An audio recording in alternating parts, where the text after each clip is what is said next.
किसी को मालूम नहीं पड़ना चाहिए कि हम लोग कहाँ जा रहे हैं, वरना गुंडे पीछे पड़ अरे जाए। किसी को पता नहीं चलेगा, मैंने सबको बोल दिया कोल्हापुर नहीं जा रहे बस। हाय फ्रेंड्स, तर हा व्हिडिओ बघून तुम्हाला नक्कीच वाटलं असेल की नेमकं कुठे चालले. तर आज आलो होतो आम्ही पाटणा देवी चंडिका मातेच्या दर्शनासाठी. तर इथे येण्याचे नेमके कारण म्हणजे आम्ही लग्नाच्या आधी जोडीने या ठिकाणी आलो होतो. त्यावेळेस आहोंनी चंडिका मातेला नवस केला होता की लव्ह मॅरेज सक्सेस होण्यासाठी जर आमचं लग्न झाले तर आम्ही जोडीने दर्शनाला येऊ. तर आता 2 दिवसाने लग्नाला 9 वर्ष कंप्लीट होतील.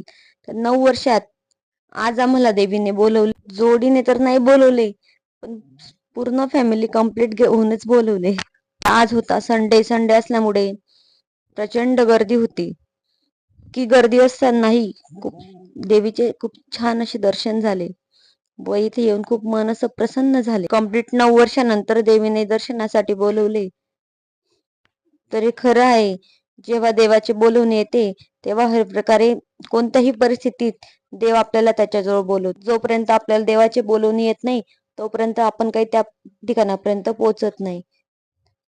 या गोष्टींवर माझा खूप विश्वास बसलेला आहे आणि मला खूप अनुभव सुद्धा आलेले आहेत. तर 9 वर्षापासून चालू होतं, आज जाऊ उद्या जाऊ, पण आज तो दिवस आला.